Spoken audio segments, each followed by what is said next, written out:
다음으로 생산비 보장 발자물에 관련된 추가적인 내용들을 보도록 하겠습니다. 전 시간까지 경과 비율 내용을 봤었고요.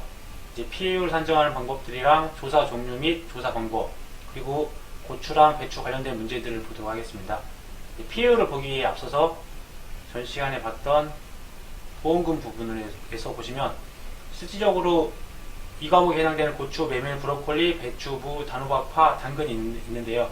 여기서 피해율은 공통적으로 피해 비율 곱하기 손해 정도 비율입니다.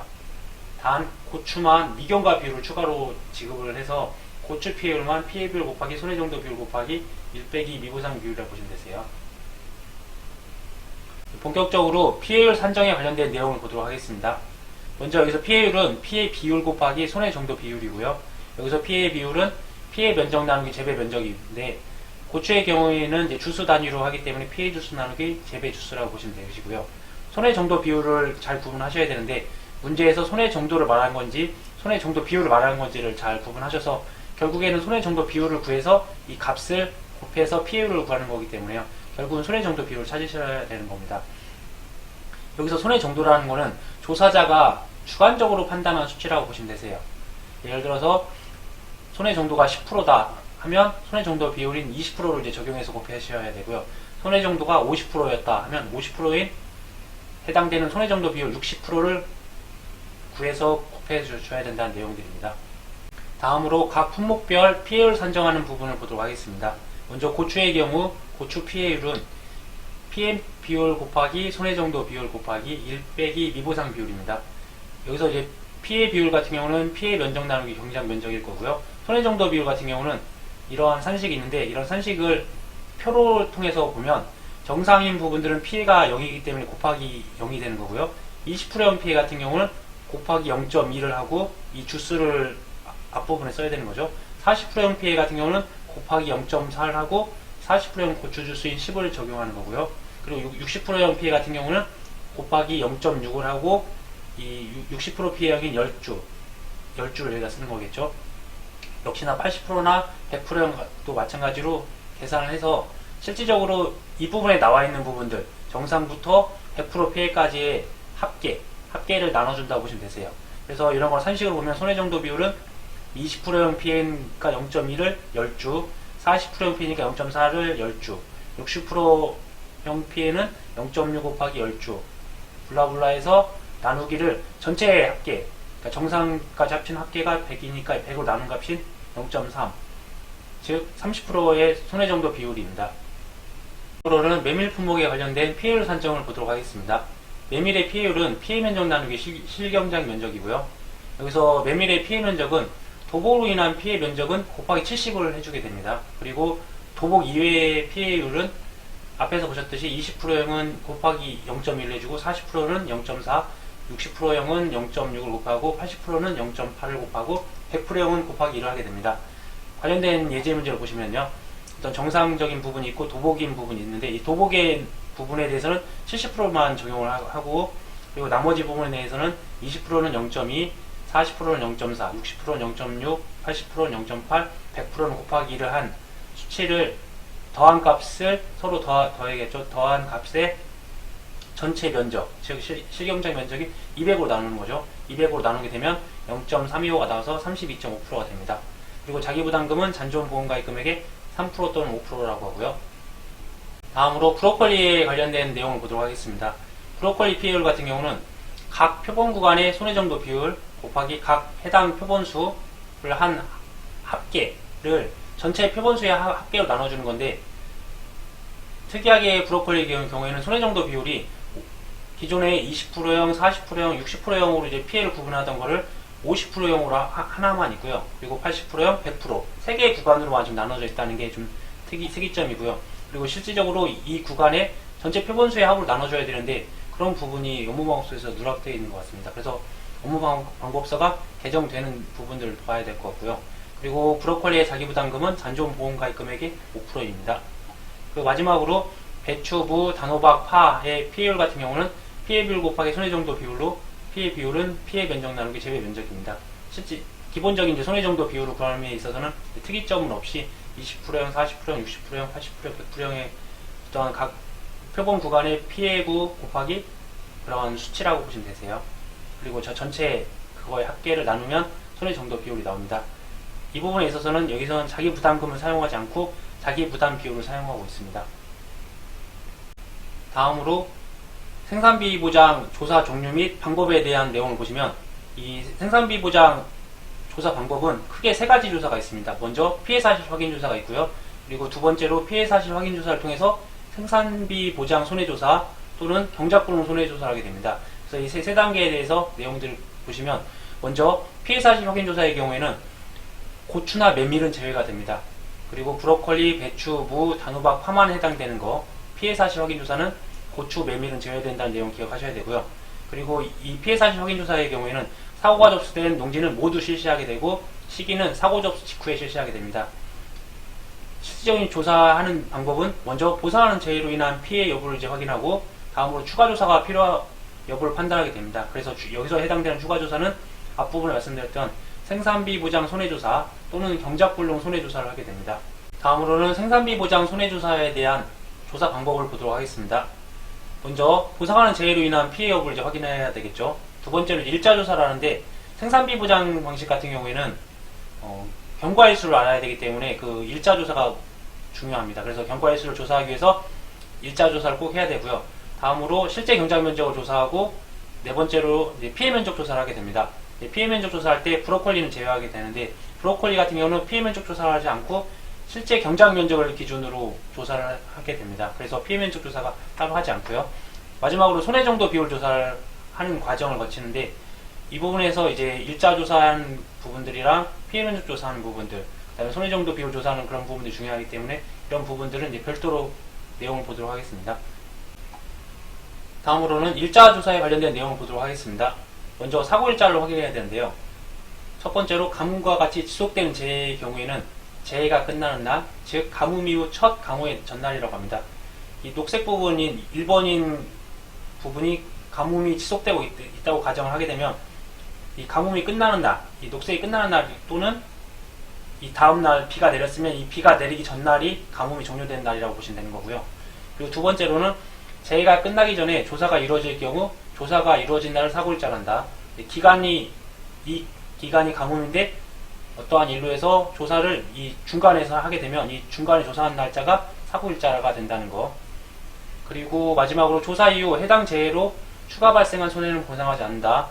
그러니까 예를 들어서 이 부분에 조사를 해서 사고일자가 됐다고 하면 가뭄은 지속적이기 때문에 가뭄에 피해를 입은 것은 보상하지 않는다는 내용이고요. 그리고 수확 예정일, 수확 개시일자, 수확 종료일자를 확인해야 되는데, 경과일수와 관련돼서 중요한 부분입니다. 1번인 사항 같은 경우 사고일자를 기준으로 해서 사고일자 전에 수확이 시작되지 않았다면 수확 예정일자를 확인한다. 간략하게 말해서 생장 기간인 거고요. 이 생장 기간 중에 1번 구간에서 사고가 발생하면 당연히 수확 개시일자를 알지 못하면 수확 예정일자를 알아야 되는 거고요. 그리고 두 번째로 사고일자 전에 수확이 시작되었다면 최초 수확을 시작한 일자와 수확 종료 예정일자를 확인한다. 이제 이 부분은 이제 수확기 중에 사고가 발생되었다는 내용이고요. 수확기 중에 사고가 발생했기 때문에 수확을 개시를 언제 했는지, 그리고 수확이 종료가 언제 되는지, 아니면 수확 종료가 언제쯤 예정인지를 알아야 되겠죠. 그런데 여기서 또 유념하셔야 될 부분 중 하나가, 이번 시험의 특징 자체가 업무방법서에 있는 내용 그대로 적어야 되는 부분이 있어서요. 수확 개시 일자가 아닌 최초 수확을 시작한 일자라고 또 명시를 또 하셔야 될 것 같으세요. 다음으로는 각 품목별 손해정도 비율 조사를 보도록 하겠습니다. 먼저 단호박의 경우에는 먼저 조사된 피해 면적을 이제 기준으로 해서 표본 구간 수를 이제 선정하게 됩니다. 그 다음으로는 선정된 수에 따라서 표본 구간을 이제 정하게 되고 선정하게 되고요.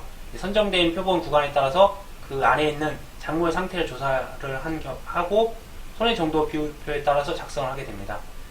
이걸 이제 이미지를 좀 시켜 보시면, 조사된 피해 면적이라는 게 실제 경작 면적 또는 피해 면적이 만약 3,000제곱미터 미만인 경우에는 표본 구간 수를 4개를 선정하게 됩니다. 그래서 4개를 선정하게 되고, 그 4개를 4군데를 3,000제곱미터가 이렇게 있다고 하면 그 안에 4군데를 이제 선정하게 되는 거죠.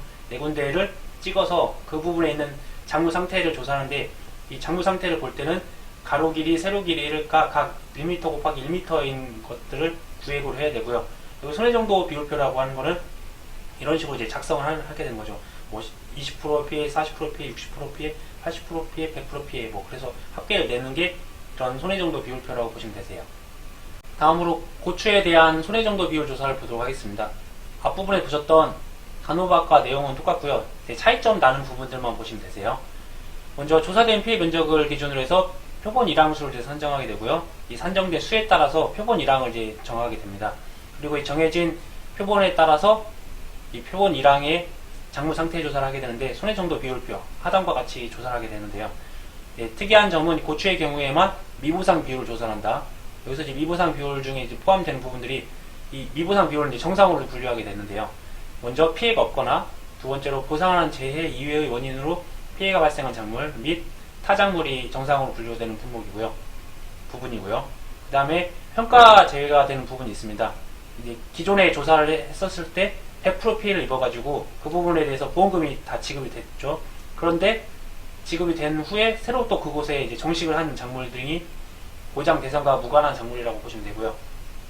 이렇게 손해정도 비율표 상에 평가 제외라는 품목으로 해서 아니면 보험금 지급이라는 항목을 해서 내용이 만약에 들어가 있었을 때 정상 뭐 20%, 40%, 60%, 80%, 100%가 피해가 가정을 한 표가 있다고 했을 때 이 수치들을 다 더하면 200이 됩니다. 하지만 이 평가 제외, 보험금 지급되고 새로 정식한 품목 같은 경우는 아예 평가 제외 품목을 해서 이 수치에서 빠진다는 내용입니다. 그래서 200이 아닌 150으로 결정을 하고 계산을 하셔야 된다는 거. 다음으로는 메밀의 손해정도 비율 조사를 보도록 하겠습니다. 내용은 거의 유사하고요. 내용을 보시면 조사된 피해 면적을 기준으로 해서 표본 구간수를 이제 선정하게 되고 이 정해진 수에 따라서 표본 구간을 이제 직접 정하고요. 이 정해진 표본 구간 내의 메밀 상태에 조사를 합니다. 역시 손해정도 비율표에 따라 작성하게 되는데 이 표본 구간의 면적은 원형의 1제곱미터 또는 가로 세로 1m 곱하기 1m를 구획을 한다고 합니다. 이미지를 보시면 이제 원형 1제곱미터 또는 가로 세로 각각 1m 1m인 거고요. 그리고 한 예로 실제 경작 면적 또는 피해 면적이 3,000에서 7,000m 미만인 시에는 표본 구간수는 6이라는 거. 그리고 뭐 정상으로 분류하거나 평가 제외되는 부분들은 고추와 내용이 똑같습니다. 다음으로 브로콜리 품목에 관련된 손해정도 비율 조사를 보도록 하겠습니다. 브로콜리 경우에는 이제 차이점들이 여러 가지가 있는데 먼저 기존에 있던 품목들은 피해 면적을 기준으로 해서 표본 구간수를 이제 선정했던 거에 반해서 브로콜리 같은 경우 조사된 실제 경작 면적을 기준으로 해서 표본 구간수를 이제 선정하게 되고요.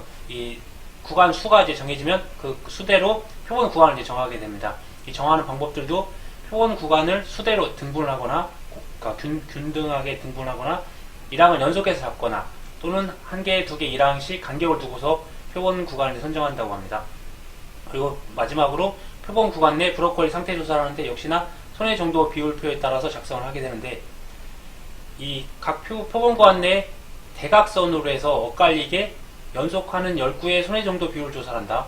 예를 들어서 이러한 한 개의 표본 구간이 선정되면 이렇게 엇갈려서 대각선으로 10개의 구간을 한다고 보면 될 것 같으세요. 또 참고사항으로 실제 경작 면적이 7,000에서 15,000제곱미터 미만인 경우에는 표본 구간수는 8개라고 합니다.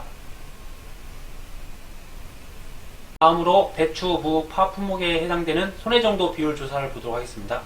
먼저 조사된 피해 면적을 기준으로 해서 표본 구간수를 이제 선정하게 되고요. 이 구간수만큼 표본 구간을 이제 선정하겠죠. 그리고 선정을 하고 표식도 한다고 하네요. 이 표식은 표본 구간마다 첫 번째 작물과 마지막 작물의 리본을 단다고 하는데 만약에 이 부분이 이제 표본 구간이라고 하면 첫 번째나 마지막 이렇게 리본을 달고 이쪽 부분에서도 첫 번째나 마지막 아니면 이쪽이나 이렇게 해서 첫 번째와 마지막 작물에 리본을 단다는 거. 그리고 세 번째로 표본 구간 내 작물 상태를 조사하는데 연속하는 10구의 손해정도 비율을 조사하고 손해정도 비율 조사 시에 손해정도 비율표에 따라 작성을 한다. 예를 들어서 첫 번째를 이쪽에 선정했다면 10개를 연속해서 정하고요. 아니면 뭐 이쪽으로 해서 10개 정할 수도 있고요. 그런 부분들은 조사자의 역량이라고 보시면 되고 참고상으로 이렇게 피해 면적이 15,000 이상일 때는 10구, 표본 구간수는 10구라고 보시면 될 것 같으세요. 그래서 좀 전에 보셨던 브로콜리는 대각선으로 엇갈리는 10개인데 비해서 배추, 무, 파 같은 경우는 연속하는 10구의 피해라고 보시면 되세요. 다음으로는 조사 종류 및 방법 중 마지막인 경작불능 조사에 대한 내용을 보도록 하겠습니다. 해당하는 품목은 배추, 무, 단호박, 파이고요. 조사 사유를 보시면 피해 사실 확인 조사 시에 경작불능 조사가 필요하다고 판단된 농지 또는 사고 접수 시에 이에 준하는 피해가 예상되는 농지에서 실시하고요. 조사 시기를 보시면 피해 사실 확인 조사 직후 또는 사고 접수 직후에 실시하게 됩니다. 조사 방법을 보시면 먼저 보험 기간을 확인해야 되겠죠. 수학기 이전까지만 되는 거기 때문에 수학기에는 해당 사항이 없기 때문에요. 보험 기간을 확인하고, 그리고 두 번째로 보상하는 재해 여부를 심사하고, 세 번째로 실제 경작 면적을 확인하게 됩니다. 네 번째로 실무재 피해율 조사를 하는데 65% 이상이어야 해당 사항이 있기 때문에 65% 이상인지 유무를 확인하고요. 다섯 번째로 계약자의 경작불능 보험금 신청 여부를 확인하게 됩니다. 경작불능 보험금 신청하지 않았을 시에는 여섯 번째 종합위험 생산비 보장 손해조사 대상 확인을 이제 신청 여부를 이제 확인해야 되는 거고요. 그리고 반대로 다섯 번째 그 계약자의 경작불능 보험금 신청 여부를 확인해서 경작불능 보험금을 신청하게 되면 보험금 지급하고 계약은 종료가 된다고 보시면 되세요.